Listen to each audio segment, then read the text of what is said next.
Hola, mi nombre es Robert Mackenzie. Bienvenidos a nuestros debates aquí en la biblioteca de la Universidad de Chicago.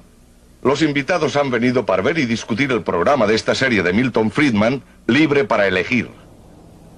En este programa, él analiza el mercado laboral y el papel de los sindicatos laborales. Este juego nos dará puntos de vista contradictorios, más la respuesta a ¿quién protege al trabajador?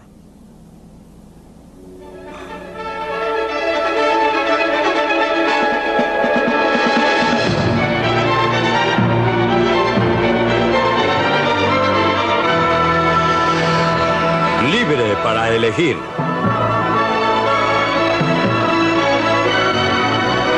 Una opinión personal de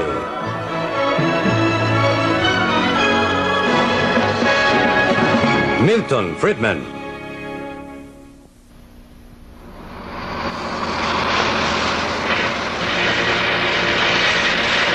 ¿Quién protege al trabajador?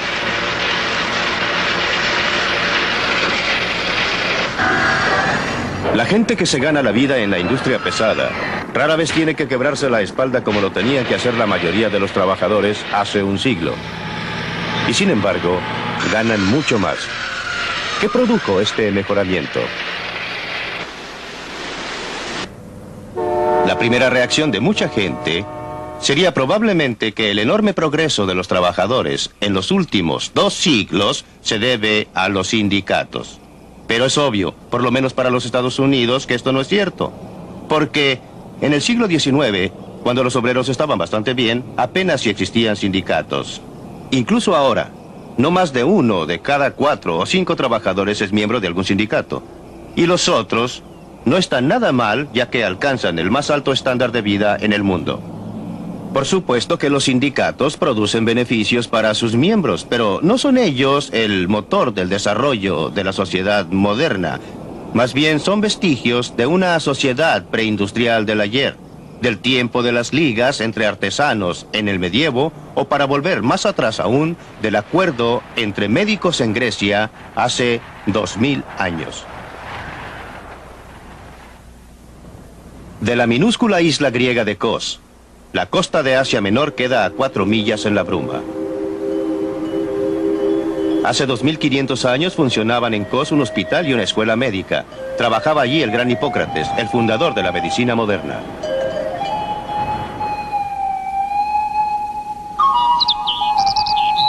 Según la leyenda, Hipócrates enseñaba a sus alumnos a la sombra de este árbol.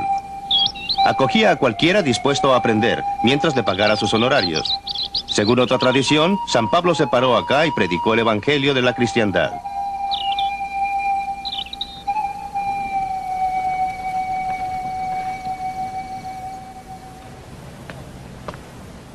Lo que no es una leyenda es que Hipócrates y sus seguidores encaminaron a la medicina para que llegara a ser una ciencia.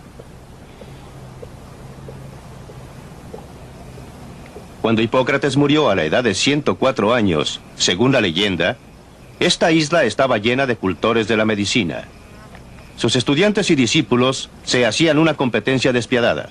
Unos 20 años después de su muerte, se juntaron todos y establecieron un código de conducta.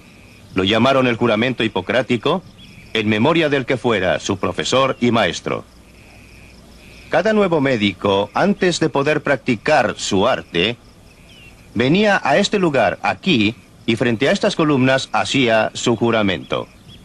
El juramento estaba repleto de finos ideales para proteger al paciente, pero también encerraba una serie de otras cosas. Escuche esto. Voy a transmitir un conocimiento del arte a mis propios hijos, a los de mis maestros y a discípulos ligados por obligación y juramento, según la ley de la medicina, pero a ningún otro. Hoy en día llamaríamos a esto un sindicato único. O escuche esto, que se refiere a los enfermos de la dolorosa enfermedad de cálculos a los riñones o a la vejiga. No voy a operar a personas que sufren de cálculos, sino que dejaré esta operación a los que practican este trabajo. Un acuerdo ideal de repartición del mercado entre médicos y cirujanos. Hipócrates debe darse vuelta en su tumba cuando hacen este juramento los médicos actuales. Él habría enseñado a cualquiera exigiendo solo sus honorarios. Con toda seguridad se habría opuesto a esa clase de prácticas restrictivas que los médicos de todo el mundo usan ahora para asegurar su clientela. En los Estados Unidos, la Asociación Médica Americana desde hace décadas ha funcionado como una de las uniones más fuertes del país, limitando el número de médicos, manteniendo alto el costo del tratamiento e impidiendo la competencia de médicos de fuera con los nacionales. Todo supuestamente para ayudar al paciente.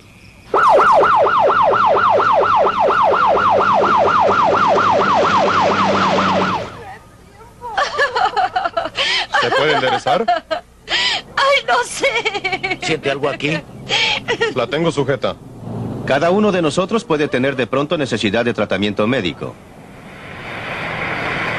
Cuando necesitamos tratamiento médico queremos lo mejor, pero ¿quién puede darnos ese tratamiento? Siempre es un egresado de una escuela médica cara que tiene una tarjeta del gremio llamada licencia médica. O podría ser alguien como este señor, un paramédico profesional trabajando para una empresa privada que ofrece asistencia médica de urgencia. Y ojalá que consigamos con esto un bonito contrato. En los Estados Unidos hay muchas empresas de este tipo que ofrecen tratamientos de urgencia. Este equipo de paramédicos forma parte de un departamento de bomberos en California del Sur. Trabajan bien, pero a menudo los médicos locales se oponen. Aquí en los Estados Unidos ellos toman el juramento hipocrático y creen que deben ser ellos los que traten a los enfermos, que deberían ser ellos quienes salven la vida de todos los accidentados, y que lo haga otro le resulta incompatible con todo lo que se les ha enseñado.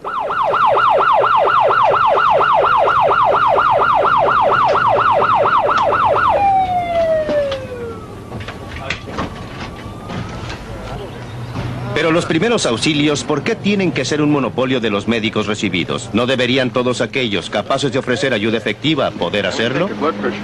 ¿Alguien lo vio caer? Estaba tendido aquí cuando llegamos.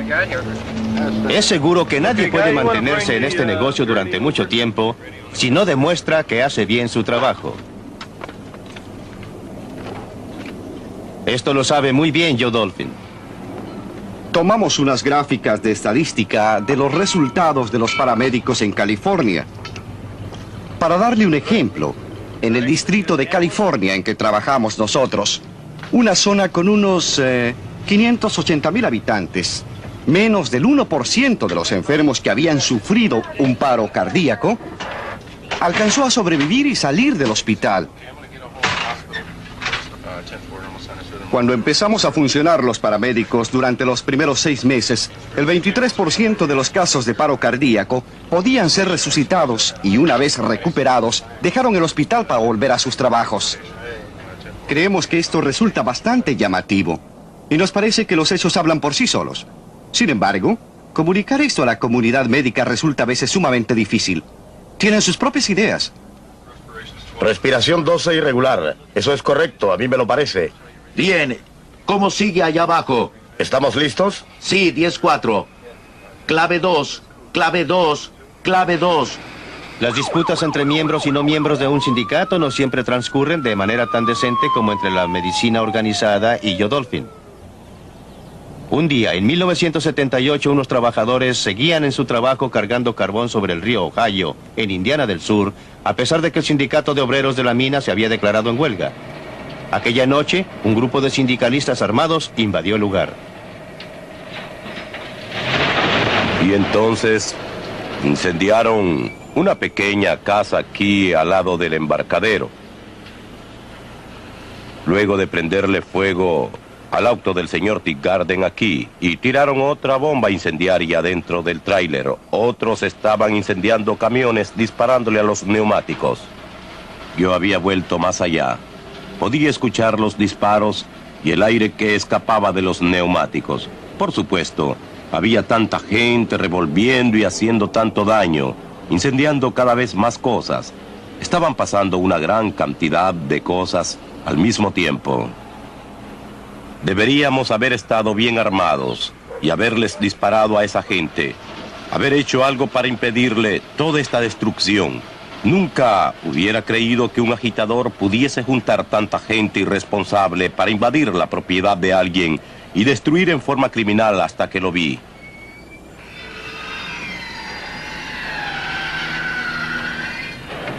Estos trabajadores están del otro lado de la barrera del sindicalismo. Están construyendo 2 edificios del Seguro Social en Baltimore. En este proyecto del gobierno, cada uno es miembro del sindicato.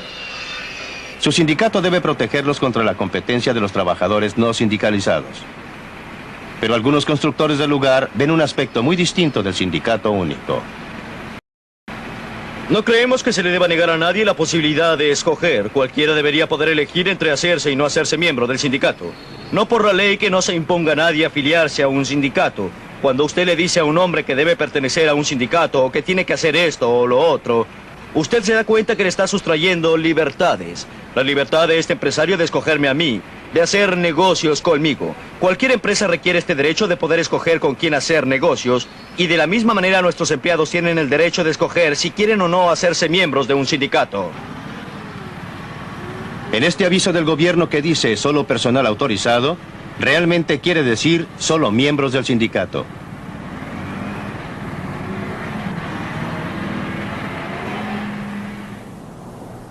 Desde hace tiempo los sindicatos se han dado cuenta que la manera más segura y más eficaz para obtener poder sin violencia es el tener al gobierno federal de su lado.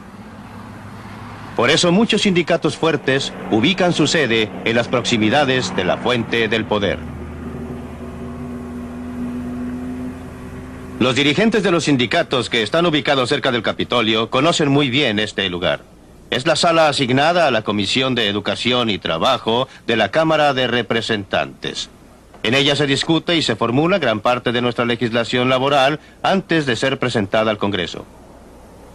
Este tipo de sala la conozco muy bien porque me ha tocado dar a menudo testimonio delante de comisiones del Congreso, y todas las comisiones sesionan en salas como esta. Allá arriba en el estrado es donde toman asiento los miembros del Senado. Por supuesto, detrás de ellos se aglomeran los ayudantes.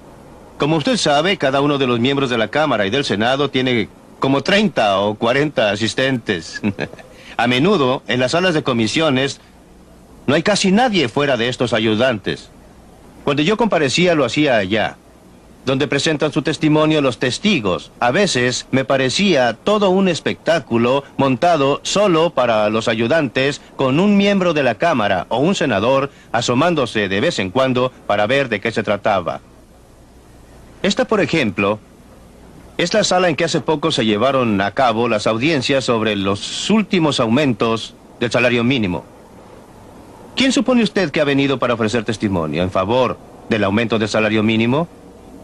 ¿Supone acaso que han sido representantes de la gente pobre directamente afectada por el proyecto de ley? Nada de eso. Los principales que vinieron a declarar fueron representantes de la Federación Americana de Trabajadores, la AFL-CIO, la principal y más poderosa organización de sindicatos del país. Difícil que haya un miembro de alguno de estos sindicatos que trabaje por un salario cercano al nivel mínimo.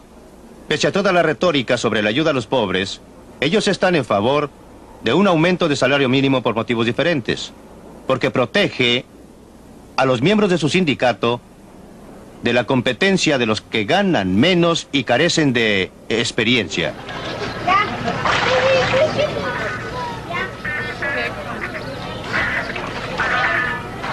Para ver los efectos de la legislación sobre salario mínimo en la práctica, hay que ir a lugares como este, donde venden comida a la carrera y barata. No se necesita mucha pericia para poder empezar a trabajar aquí. Solía ser tradicionalmente un trabajo donde podían ganar experiencia los que no tenían capacitación, y ya no es así debido a la legislación sobre salarios mínimos. Desde el punto de vista del trabajador, en algunos casos se debe beneficiar. Todo esto es para las minorías, trabajadores no especializados y gente joven. Un empresario, y en particular un empresario pequeño, no puede darse el lujo de emplear a salario alto, a salario mayor. Están dispuestos, sin embargo, a tomar aprendices y a ofrecerles entrenamiento. Esto resulta muy difícil ahora bajo la legislación sobre salario mínimo. Aquellos a quienes discrimina un salario mínimo más elevado es a la gente con poca experiencia. lo que incluye un número muy elevado de gente de color. A tal grado que desde hace algún tiempo estoy pensando que el salario mínimo resulta ser una legislación antinegros, no por la intención, sino por los resultados. Si dice esto, pues muchas gracias. Mientras más se le paga, la gente puede vivir mejor, ya sea que se le pague al contado o en especie.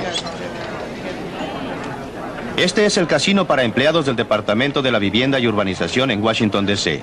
Esta gente come a precios subsidiados. Como todos los funcionarios del gobierno federal, tienen generosos beneficios adicionales. Además, gozan de garantías en un grado increíble. Resulta casi imposible despedir a un funcionario. En enero de 1975, una mecanógrafa de la Agencia para la Protección del Medio Ambiente llegaba tarde al trabajo de manera tan regular que sus superiores pidieron que se le despidiera. Tomó 19 meses librarse de ella, y esa gráfica de más de 7 metros de largo enumera los trámites para satisfacer todos los reglamentos y los acuerdos de la administración y los sindicatos. Este es un típico cuento de terror. Esto es a lo que se llega.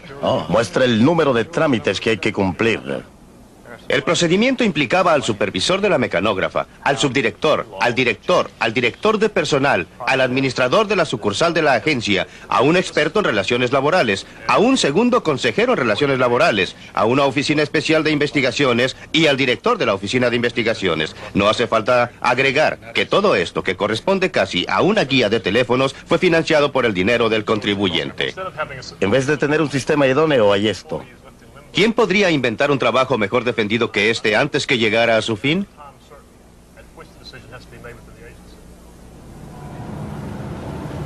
A media hora en auto de Washington está el distrito de Montgomery, donde viven muchos funcionarios altamente colocados.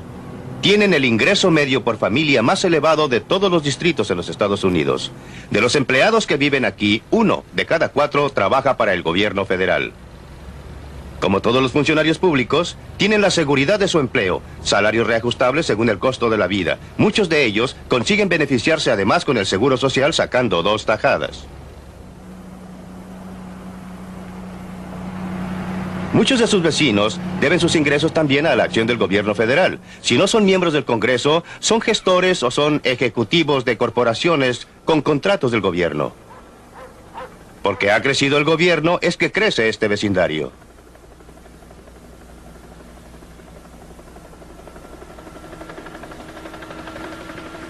El gobierno protege a sus trabajadores precisamente como los sindicatos protegen a sus miembros, pero ambos lo hacen a costa de otros.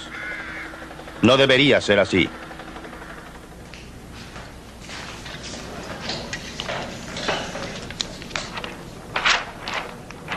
Dick Pashley es ingeniero en electrónica, diseña sistemas de memoria para computadoras. Trabaja para la corporación Intel, una de las muchas compañías que nacieron al sur de San Francisco, en un lugar que se llama Silicon Valley. Todas estas compañías tienen algo en común. Buscan ingenieros para trabajar en sus proyectos. Yo soy uno de estos ingenieros, así es que por supuesto recibo cartas, me llegan llamadas telefónicas y otras comunicaciones, tratando de convencerme para que me salga de Intel y me vaya a trabajar con ellos. Una de las compañías aquí enfrente, Intercell, es una de las compañías nuevas que están estableciéndose en esta zona y que están a la casa de gente como yo para trabajar con ellos. Lo típico es que ofrecen un sueldo un 30% más elevado, opciones para nuevas acciones, gratificaciones y varias otras cosas para convencerlo a uno de que trabaje en su compañía. Y resulta muy fácil, porque lo único que hay que hacer es cruzar la calle. No es una experiencia traumática en la que haya que salir de una ciudad y mudarse a otra. Es bastante más simple. En un mercado de trabajo libre, cada uno se beneficia. Cuando el mercado está restringido, las cosas se presentan de manera muy distinta. Estos mexicanos se dirigen hacia el lado estadounidense de la frontera. Es muy difícil permitir inmigración irrestricta en un estado que mantiene políticas de bienestar. Una cosa es cuando llega gente que busca trabajo y que no depende sino de ella misma, como fue el caso de todos los ahora ciudadanos durante la mayor parte en la historia de los Estados Unidos. Otra cosa es cuando el sistema de bienestar les ofrece ayuda bajo cualquier circunstancia a expensas de otros. Mire lo que pasa cuando usted trata de interferir con las fuerzas del mercado. Pues hay varios grupos bastante grandes de extranjeros en las faldas del cerro esperando que llegue la noche. Otros grupos están todavía del lado mexicano de la frontera. Van a pasar luego. Tenemos sensores electrónicos enterrados a lo largo de los senderos más usados que nos alertarán cuando los extranjeros vengan cruzando. Entonces nos apostaremos de acuerdo con la indicación del sensor para tratar de cortarles el paso.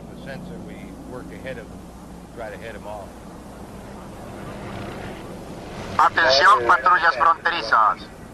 Hay más de 100 tratando de cruzar en el área donde estoy sobrevolando. Atención, patrullas fronterizas.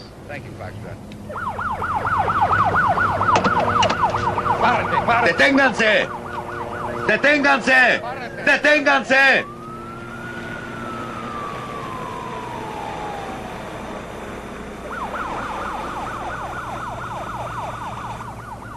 Este no es un caso de los buenos contra los malos. La policía está simplemente cumpliendo con su deber.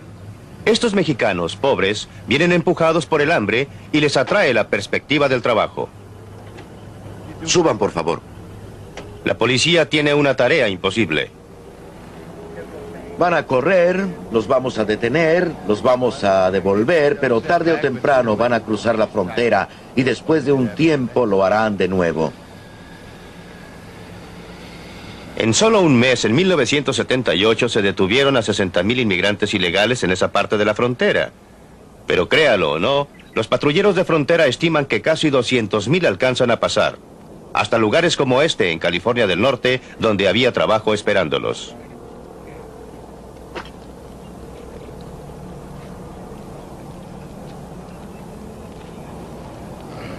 Inmigrantes ilegales de México no son obreros del todo baratos por aquí. Muchos ganan más del salario mínimo impuesto por la ley. Lo consiguen porque los agricultores necesitan muchos obreros adicionales durante el período de cosecha y hay escasez de obreros nacionales. Jill Hannon y su socio manejan una granja que produce las pasas regordetas de California. Y hay una legislación en trámite que haría ilegal que los granjeros empleasen a obreros sin documentación. Y según entiendo, multarían a los granjeros con $1,000 por obrero. No me imagino que esto llegue a ser ley. Si se votara, habría un motín de todos los granjeros de por aquí. Resulta que el año pasado había bastante actividad en la zona de Kermit, a unos 24 kilómetros al oeste de Fresno. Muchos de los granjeros se unieron y hasta advirtieron a la patrulla fronteriza que se mantuviera a buena distancia. Y me temo que estaban dispuestos a apoyar todo esto con armas. Estaban muy alborotados porque su situación era desesperada. Necesitaban mano de obra. Les era necesaria. Y la patrulla fronteriza se oponía a dejarlos pasar. La violencia por parte de los empleadores para asegurar la disponibilidad de mano de obra no es más justificable que la violencia por parte de los sindicatos para asegurar trabajo a sus miembros. Pero la violencia es uno de los resultados probables cuando se trata de evitar un acuerdo entre la gente que tiene trabajo por ofrecer y la gente que busca trabajo. Hace 15 años que la economía de Spartanburg, en Carolina del Sur, estaba estancada. Dependía de melocotones y de algodonales. Los salarios estaban por debajo del término medio nacional y el desempleo era muy grande.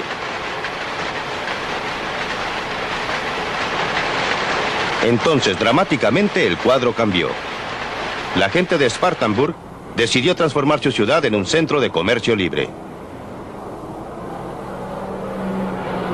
Lo hicieron sobre la base de una ley nueva de derecho al trabajo, eliminando muchas restricciones laborales. El Consejo Distrital redujo los impuestos al mínimo. Hicieron publicidad al hecho de que Spartanburg era un lugar donde valía la pena invertir. En Spartanburg, los resultados han sido revolucionarios y vinieron empresarios desde Alemania, Suiza y de todas partes del mundo para construir fábricas y establecer plantas. Los trabajadores de Spartanburg se beneficiaron sin duda con las industrias nuevas. Los primeros en darse cuenta han sido quienes poseían y quienes operaban las industrias tradicionales. En términos de negocio ha sido un problema. Quiero decir que debemos estar muy atentos. Tenemos que estar seguros de que ofrecemos un buen lugar de trabajo y de que estamos ofreciendo buenos trabajos y todo lo que usted quiera.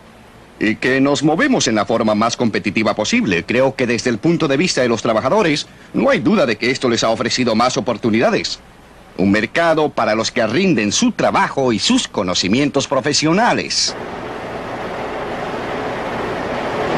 De repente, en un mercado libre, son los obreros que antes no encontraban trabajo, los que ahora no se encuentran sino a duras penas. Ventajas para todo el mundo, obreros y empleadores, y la ciudad prosperó.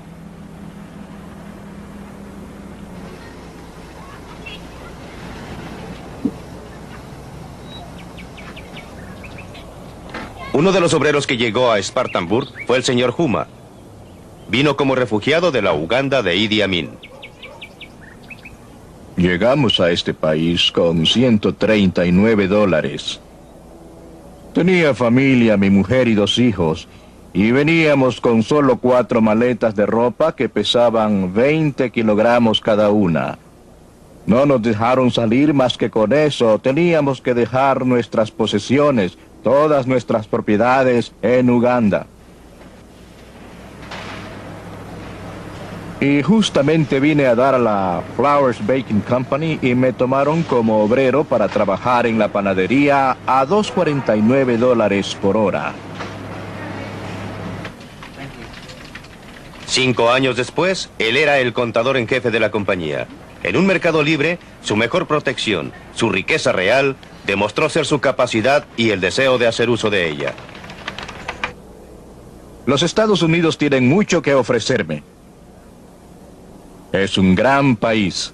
Llegué a este país sin dinero. Ahora tengo una casa, 3 autos, mi mujer tiene un buen trabajo, yo tengo un buen trabajo. Los hijos están estudiando y todo se ha ido arreglando muy bien. Creo que esto se debe a la oportunidad. Quiero decir que para el que quiera trabajar en este país hay muchas oportunidades.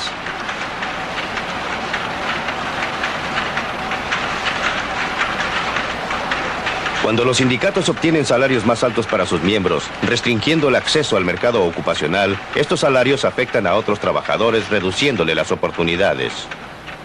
Cuando el gobierno paga sueldos más elevados a sus empleados, estos sueldos son pagados por los contribuyentes. Pero cuando los trabajadores obtienen mejores sueldos y condiciones de trabajo más civilizadas a través del mercado libre, cuando lo obtienen de empresas que compiten unas contra otras por los mejores trabajadores, que compiten a su vez entre sí por los mejores trabajos, estos sueldos más elevados no se financian a costa de nadie. Provienen exclusivamente de la productividad más elevada, de una mayor inversión del capital y de un mejor desempeño del obrero. El tamaño del pastel es mayor. Hay más para el obrero, pero también hay más para el empleador, el inversionista, el consumidor e incluso para el contribuyente. De esta manera, un sistema de mercado libre distribuye los frutos del progreso económico entre todos ellos. Esa es la esencia de la edad del obrero. Libre para elegir.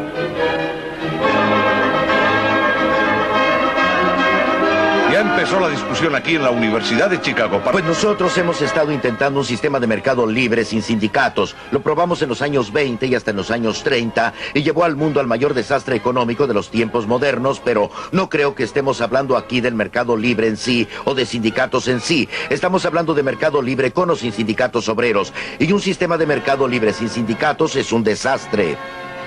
Oigamos las opiniones de otros miembros del grupo sobre esto. ¿Es el sistema de mercado libre como propone Milton Friedman y no los sindicatos obreros lo que mejor protege o mejor sirve a los intereses del trabajador, señor Walter Williams? Bueno, me parece claro que los sindicatos obreros sirvan a los mejores intereses de los trabajadores agremiados, a expensas de los trabajadores que han sido excluidos de los sindicatos. Ernest Green. No hay sociedades democráticas sin sindicatos obreros. Y creo que para cualquier país democrático es esencial el derecho al trabajo, el derecho de organizarse, y creo imprescindibles, si queremos mantener un país democrático, estas libertades. El derecho del obrero a organizarse es un objetivo básico que todos tenemos que mantener. Brady. Si estos derechos son tan vitales, ¿por qué hay tantos miembros que están dejando los sindicatos? ¿Por qué están perdiendo tantos inscritos? ¿Por qué los sindicatos están perdiendo tantas elecciones de descalificación? ¿Por qué el número de miembros de los sindicatos bajó tan vertiginosamente del 23% de la fuerza laboral a donde está ahora? Menos del 18%. Todo depende de qué datos toma usted, pero los obreros no dejan los sindicatos por oleadas. Los sindicatos no disminuyen vertiginosamente. El mío, la Unión de Trabajadores del Acero, los sindicatos principales y muchos sindicatos chicos están muy activos en trabajos de organización y están creciendo. La composición del trabajo en la sociedad está cambiando. Tenemos algunos empleadores, como lo vimos en la película, que lo que quieren hacer es precipitarse hacia el sur y tratar de ubicarse en un ambiente antisindical e invertir su dinero en la prosperidad del sur en vez de la del norte. Donde se invierte dinero es donde va a haber prosperidad. Y también hemos visto a un grupo de funcionarios del gobierno y empleados de servicio donde veíamos empleadores en esta película que se quejaban del salario mínimo de $2.90 la hora. No sé si al invertir usted dinero en cualquier negocio deba salir ganando. No creo que pueda dar esto por supuesto, o sea que me parece que está manejando una premisa que no es correcta. La pregunta de fondo que estamos discutiendo es, ¿quién protege al trabajador? ¿Es el sindicato obrero o el mercado libre lo que mejor sirve sus intereses? Bueno, por la evidencia que yo tengo de varios proyectos de investigación en los que yo he trabajado, creo que a menudo los sindicatos protegen a sus miembros a expensas de gente en situación desventajosa. Y es una cuestión muy interesante, esa de que los sindicatos en todos los tiempos han estado discriminando contra toda clase de gente y en favor de una clase particular de trabajadores. No es verdad, Walter. Hemos visto a sindicatos declararse en huelga, matar a algunos, dejar inválidos a otros porque querían incorporarse. Y en los términos de la observación del señor Green, él dice que una sociedad libre y democrática necesita sindicatos laborales. Sí, esto es verdad. Necesitamos el derecho de la asociación voluntaria. La gente tiene el derecho de formar asociaciones, pero no debe ser una exigencia que usted tenga que ser miembro de un sindicato para poder conseguir un contrato de trabajo. No podríamos tener algo más de realismo en esto, Walter. Hablar de los sindicatos en todos los tiempos no tiene sentido para describir dónde nos encontramos ahora en este siglo y en la hora actual. Este asunto de tratar de relacionar el origen de los sindicatos con la profesión médica y los juramentos hipocráticos o hipocríticos, según lo vea uno, volver al pasado de Grecia no es muy pertinente para nuestra realidad. Sí, lo es. La violencia, escúcheme un minuto, yo estaba esperando con paciencia. La violencia está asociada con, pues no con santa paciencia, pero sí esperé. La violencia está asociada con el movimiento laboral y lo demás ha sido mínimo y ha sido una reacción de este siglo, y no durante todos los tiempos. Una reacción de este siglo contra la violencia infligida a obreros por corporaciones y grupos económicos poderosos cuando no había una organización laboral que los protegiera, ni había manera de defenderse contra ese afán de ganar y tener poder. Ahora me dirijo a Milton porque se ha dado cuenta cómo va la discusión. Así es. Lo que Lynn Williams está diciendo son puras tonterías. No hay otra, no hay dos maneras para eso. Las condiciones del obrero habían mejorado mucho en este país antes de que los sindicatos de obreros adquirieran importancia. No me van a contar que los millones de personas, mis padres, sus padres y los padres de muchas personas en derredor nuestro, llegaron a este país desde Europa para ser explotados o que llegaron para ser sometidos a la violencia. Por supuesto que habían incidentes y violencia. Disculpe, pero no estoy de acuerdo con usted. Creo que la mayoría de los negros no llegaron a este país por voluntad propia, sino que ellos fueron embarcados. Y todo en relación con... Déjele terminar y después volvemos con usted. Los negros son una excepción, estoy plenamente de acuerdo con usted, ¿no? Pero constituyen una excepción muy importante. Pero también hay millones y millones. La gente que representa al señor Williams en su mayoría no son negros. Vienen principalmente de los países eslavos de Europa Oriental. Si ve quiénes son los miembros del sindicato del acero. Es que si volvemos atrás, es claro que había violencia. Siempre ha habido violencia. No tiene excusa. No estoy disculpando la violencia de parte de nadie. Pero estoy de acuerdo con el señor Green y con Walter Williams en que la gente debería tener la libertad para organizarse. Lo que me parece inaceptable es que el gobierno concediera a los sindicatos privilegios especiales que jamás han tenido otros grupos. Cuando los sindicatos recurrieron a la violencia en conflictos industriales, no han estado sujetos a iguales sanciones que la gente común y corriente. Cuando los automóviles han sido volcados en un conflicto laboral, ¿cuántas veces se han impuesto las penas carcelarias? El Dr. Friedman y Walter Williams vuelven atrás en la historia y miran la situación cuando los Estados Unidos era un país vacío. cuando no teníamos nada parecido a la compleja economía industrial que tenemos hoy en día, cuando teníamos una economía mucho más agrícola y rural.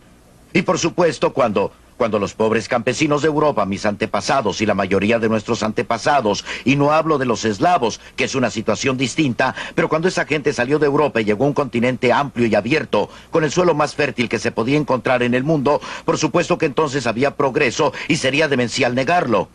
Pero cuando esto se desarrolló, cuando aumentó la población y cuando nos transformamos en una economía industrial mucho más sofisticada, llegamos a la situación de los años 30.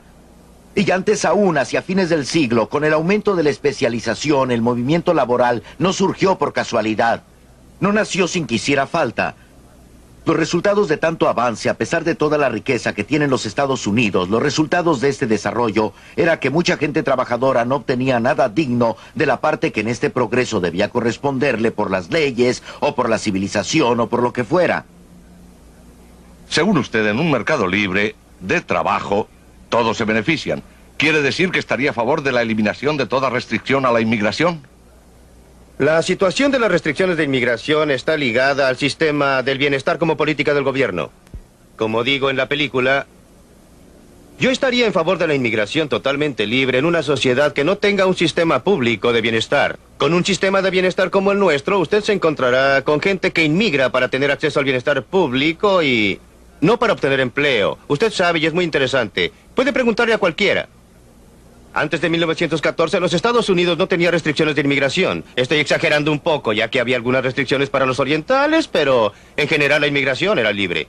Si le preguntamos a alguien, a cualquier historiador o economista norteamericano, si esto fue bueno, todos dirán que sí, que fue extraordinario cuando teníamos libre inmigración.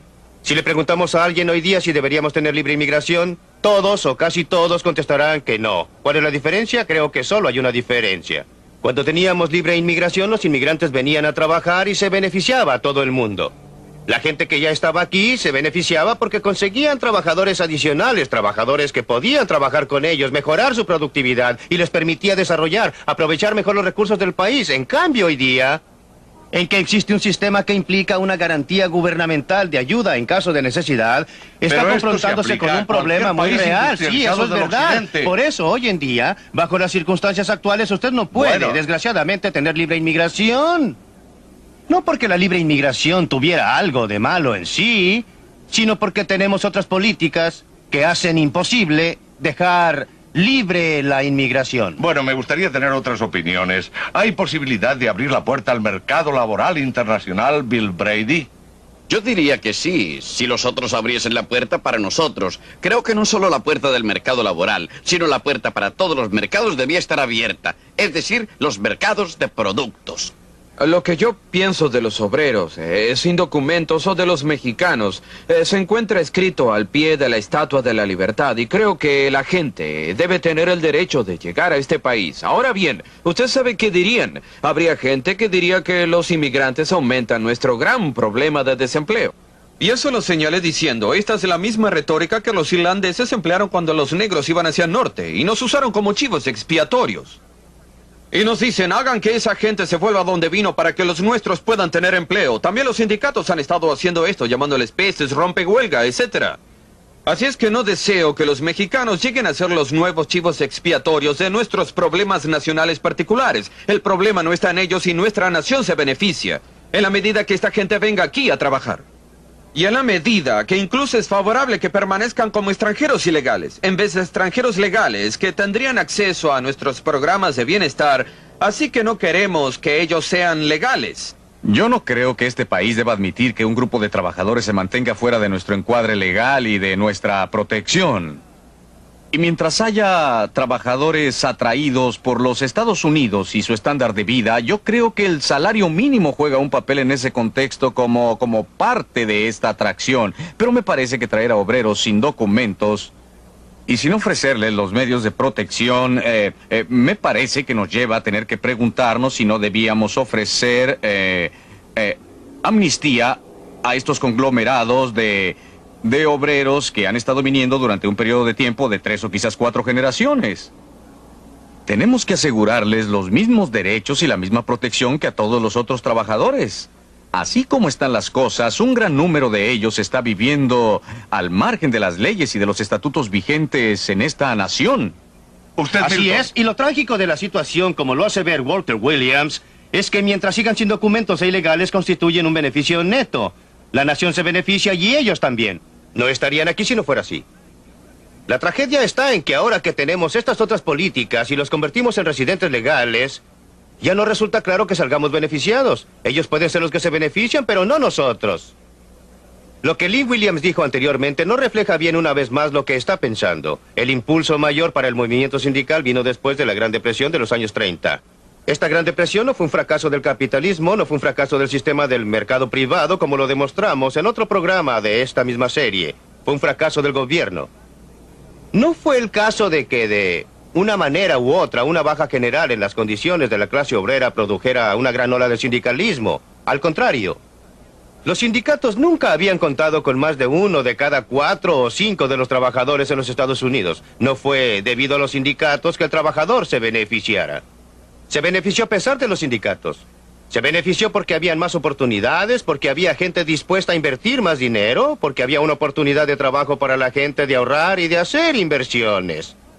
Esto sigue siendo igual hoy día. Usted dice nosotros tenemos que ofrecerles algo a todos. ¿Quiénes son nosotros? ¿Cómo quiénes? Nosotros. Sí, nosotros. ¿Cómo lo hacemos? Y nosotros, la gente, les ofrecemos la protección asegurando su bienestar y códigos de seguridad ocupacional que protegen el ambiente donde ellos trabajan. Esto asegurando que tengan derechos civiles para proteger sus personas y asegurando que tengan leyes de libertades civiles para protegerlos más allá. Nosotros les estamos ofreciendo esta protección. ¿Por qué vienen por aquí si les resulta tan malo? Ellos no tienen por qué hacerlo. ¿Por qué no nos da una imagen de por qué esa gente viene aquí? No los traemos ordenados. Esta es una de las naciones más ricas en el mundo.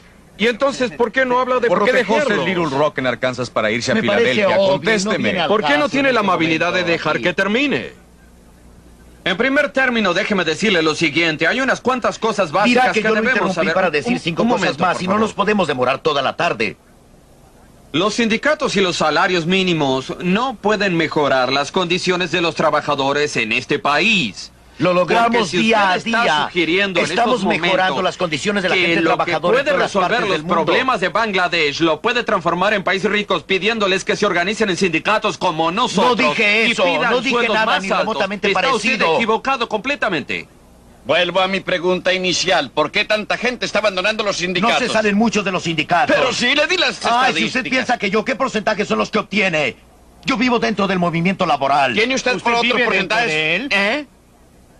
Vivo dentro del medio sindical y sé algo de sindicalismo. Por supuesto que me pagan y no me parece objetable. No, a mí tampoco. Por lo menos hace unos minutos conseguimos que hablara del movimiento laboral del siglo actual. Y estoy de acuerdo con la observación que hizo. Estoy de acuerdo con la observación que hizo sobre el desarrollo del sindicalismo industrial y que el movimiento sindical se produjo en los sucios años 30 y la depresión y que esencialmente ha sido un movimiento de la industria.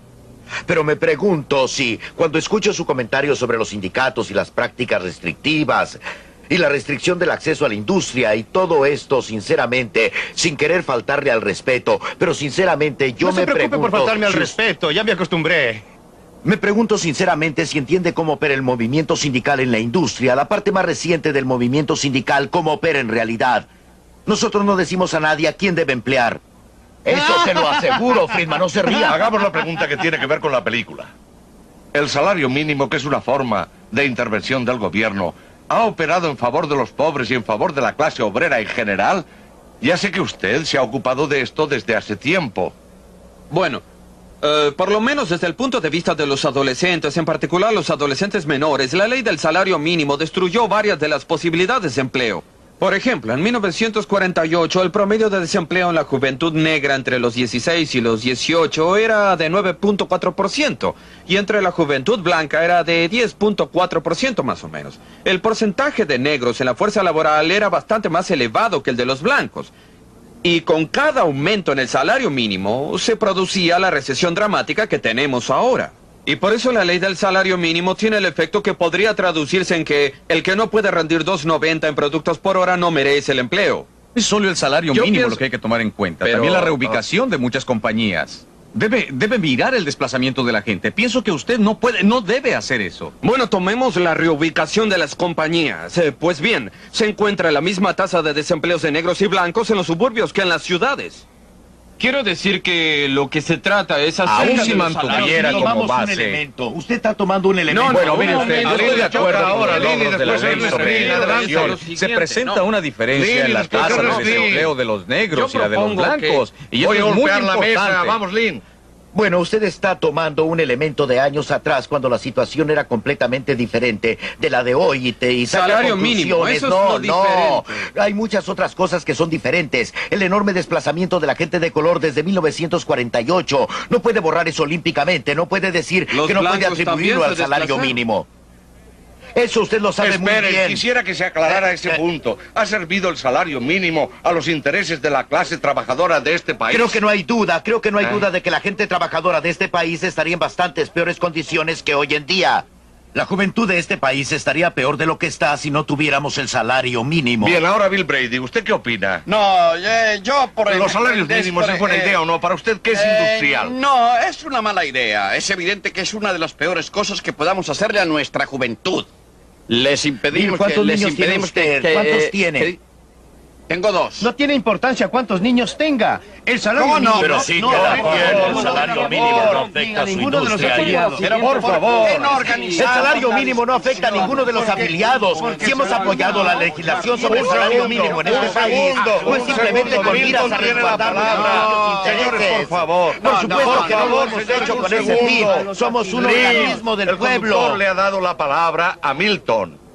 Yo estaba diciendo que creo que no hay nadie de los miembros de su sindicato que haya sido afectado por el salario mínimo. Tienen remuneraciones superiores a lo que... Usted dice que es un organismo al servicio del público. Somos un organismo del pueblo. Los trabajadores, y si no está representando los intereses de los trabajadores, debería despedirlo. Eso no es... Usted está diciendo que actúa en contra del interés de sus trabajadores y a la vez les dice a ellos, no estoy haciendo el trabajo por el que me pagan. Por favor, esto es simple sofisma. Yo no estoy... No hay ningún sofisma. No estoy hablando de representar los intereses de los trabajadores. Nuestra unión representa a mucha gente. Sí, efectivamente. Y algunas de esas personas son, como probablemente usted sabe, quienes trabajan en las grandes fundiciones. Pero también salimos a organizar a los trabajadores y ganamos votos de los afiliados a pesar de los comentarios de Bill Brady al respecto. Y ya hay muchos que son trabajadores afectados por el salario mínimo. Y como resultado hemos logrado elevarlos por sobre el salario mínimo. Sí, el punto es que todos deberíamos reconocer que los sindicatos en los Estados Unidos apoyan el salario mínimo y gastan millones y millones de dólares en juntas para la ley del salario mínimo.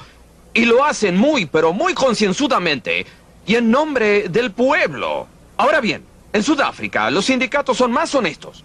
Esto es, los sindicatos racistas blancos dicen, nosotros apoyamos los salarios mínimos y sueldos iguales por trabajos iguales para proteger el empleo de los blancos. Es decir, para proteger el empleo de los blancos de la competencia barata. ¿Está usted insinuando, Walt, que somos No estoy diciendo blancos? eso. Estoy diciendo que no tiene importancia la intención. Son los resultados. Son los resultados. La palabra la tiene Ernest. No todo el mundo tiene que estar de acuerdo con todo. Claro que no. No, tienen buenas razones para apoyar el salario mínimo. ¿Cuál salario? El grupo que representan. sí, claro. Representan la clase media negra. No representan a los negros pobres de la calle. La NAACP quizá tenga y le tantos pertenece socios a como ella, usted, la sí, FLCIO. pertenecen a ¡Orden! La FLCIO es la dueña. ¡Orden! Este es el punto de vista conservador. ¡Orden! Voy a darle la palabra a Milton ahora. Claro ¿Está que sí, usted diciendo entonces que apoya la derogación de la legislación sobre salario mínimo? Por supuesto. ¿Lo haría? Por supuesto que lo haría. Yo, por mi parte, Claro que quisiera sí. preguntarle a Ernest y a Lynn, ¿por qué quieren circunscribir el precio mínimo a los salarios? ¿Por qué no me dan un precio mínimo para los productos que manufacturamos? Si bien entiendo, no estamos aquí para discutir sus problemas como propietarios. Existe una diferencia, Bueno, porque un ustedes, mínimo de según ganancia. presumo, son los que están tan ansiosos de lograr un sistema de libre mercado y de competir entre ustedes y de todo lo demás. Mire, yo Nosotros hablamos de las necesidades de los trabajadores y estamos hablando de las necesidades de las personas que llegan a una sociedad que no les proporciona suficiente empleo, que parece no ser capaz de proporcionárselos en la medida necesaria. Creo que la noción de que de alguna manera, dejando que cada uno de los que tienen puestos de alimentos o algo parecido, dejando quien sea que explote a la gente joven de esta nación, como quiera y que les paguen tan poco como les dé la gana, todos podrían trabajar, todos encontrarían un empleo, pero eso es completamente absurdo. Quisiera llevar a Milton a una de las etapas finales de su película, la parte sobre Spartanburg, Carolina del Sur. Y quisiera saber a qué conclusión ha llegado al respecto. ¿Quisiera usted, en efecto, ver a todos los Estados Unidos transformados en un Spartanburg con mayúsculas? Sí. ¿Y qué es lo que significaría todo esto? Significaría una mayor oportunidad para todos. Significaría una oportunidad para empleadores en todas partes, para competir entre sí en busca de trabajadores. Significaría una oportunidad para los trabajadores de encontrar empleos que puedan mejorar la utilización de sus especialidades. Significaría que los consumidores podríamos obtener mejores productos a menor precio. ¿Sabe? Los consumidores también toman parte en esta situación. Deberían pensar de una manera u otra. Uno de los misterios para mí es que si el salario mínimo de $2.90 ayuda a la gente, ¿por qué no le ayudaría mejor un salario de $6? Porque esta gente no pide un salario mínimo de $200 y todo lo que hubiera que hacer para construir una nación serían $200 la hora. Milton.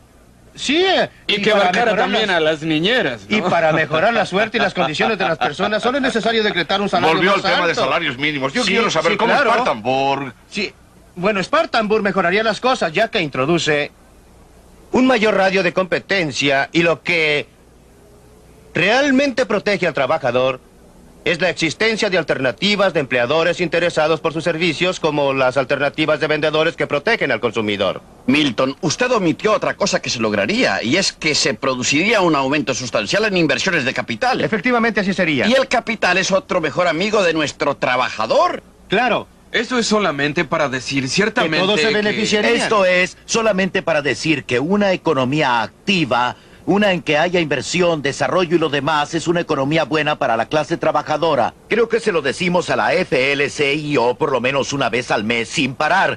Pero no hay cosa que nos interese más que el tener una economía activa que funcione. La pregunta es cómo lograr eso. Yo sugiero y creo que hay argumentos siempre para lo que querramos discutir acerca de que la prosperidad que tenemos en Norteamérica hoy en día es porque los movimientos laborales han hecho enormes... El movimiento laboral ha contribuido enormemente a eso. Y de no haber existido el movimiento laboral, de no existir el salario mínimo, este país no sería tan próspero y tan brillante en sus... Espera un momento. Quisiera escuchar reacciones a eso. Él citó el caso de lo que habían logrado los sindicatos. ¿Acepta usted alguna parte de esa declaración? No, es descabellado tal como lo sugería antes. Quiero decir, si los salarios mínimos pudieran hacer más rica a la gente, si los gremios pudieran hacerlo, lo único que hay que hacer es decir a la gente de Bangladesh, ¿por qué no se agrupan y piden sueldos más altos? Podrían ser ricos como en los Estados Unidos. Se lo estamos diciendo los trabajadores tienen salarios más altos en nuestro país porque son más productivos. Esa es la manera de lograr salarios más altos. Y todo esto es ridículo. ¿Y por qué son más productivos? Muy sencillo, porque tienen más capital. Mientras más altos los salarios, más altas las inversiones de capital en la industria. Y porque existen consumidores que compran y que tienen salarios que les permiten sin entrar inversión en el mercado de capital no tendría el salario ni la forma de pagarles sin inversión de capital. Dinero, no habría mucha no habría prosperidad. forma de pagarles sin inversión. Ernest Bean, ¿cuál es su respuesta? Yo mantengo mi opinión inicial. Es un prerequisito de una sociedad democrática la sindicalización. Tener organizaciones registradas, trabajadores que se unan en beneficio mutuo y sin ese grupo, me refiero a sindicatos como el de los porteros de los coches dormitorio a Philip Randolph. La compañía de carros Pullman nunca les habría dado de motu propio a aquellos trabajadores que trabajaban duro y era gente que producía y de bastante educación, aumento alguno de salario, a no ser por la intervención de Randolph. El punto crucial es si las medidas gubernamentales que tienen el efecto de favorecer a la organización gremial, de darle privilegios e inmunidades que no se otorgan a otras organizaciones en la sociedad, benefician a la sociedad en general o perjudican a la sociedad como un todo. Lo que intenté proponer en esta película fue que la fuente de prosperidad de esta nación fue la libertad de empresa, la libertad de empleador para contratar, la de los trabajadores de trabajar para quienes prefieran, y en la medida en que los sindicatos cumplen su papel de proteger al trabajador a expensas de otros y han retrasado la prosperidad de esta nación. Creo que la opinión contraria de Lynn Williams no es aceptable ni atendiendo la evidencia empírica ni otra que tuviera. Entiéndame que no lo estoy culpando por esto. Sería desleal para su trabajo que él no creyera sinceramente en lo que dice. No es cuestión de su sinceridad, pero la sinceridad es la virtud sobrevalorada en la sociedad. El hecho es que no existe evidencia que demuestre que ni los sindicatos ni los salarios mínimos hayan significado una contribución positiva en favor de esta nación. Algunos sindicatos sí, por supuesto, algunos han hecho mucho daño.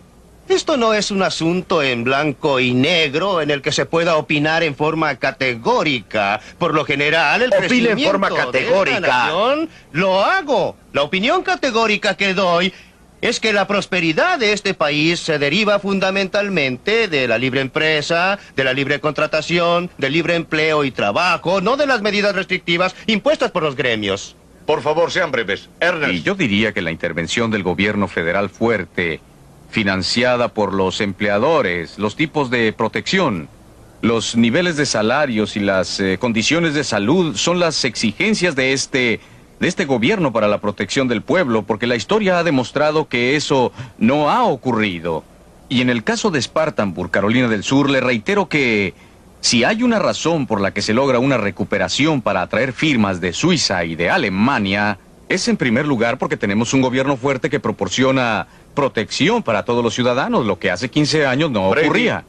La libertad económica, a mi juicio, no debería sufrir ninguna contracción. Creo que estos dos caballeros piden que se contraiga al sostener el salario mínimo. Piden, creo que Linnie Williams, que se mantenga el acta Davis-Bacon. No creen, me parece, que las libertades son interdependientes e indivisibles. Existen libertades, está la libertad económica, la libertad de prensa, libertad para reunirse, hay libertad religiosa y ustedes piden que se restrinja la libertad económica. Cuando hacen eso, perjudican a las demás libertades que tenemos. Y si se hace tanto como nosotros lo estamos haciendo hoy en día en este país, corremos el riesgo de perder todas nuestras libertades. Y ahora dejamos esta animada discusión y espero que podamos estar juntos de nuevo en Libre para Elegir.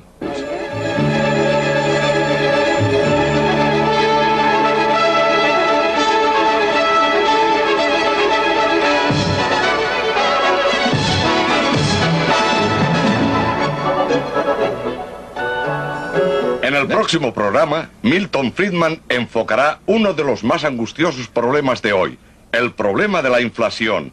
Existe una manera de afrontarlo. Si es su deseo conocerla, no se pierda Libre para Elegir la próxima semana.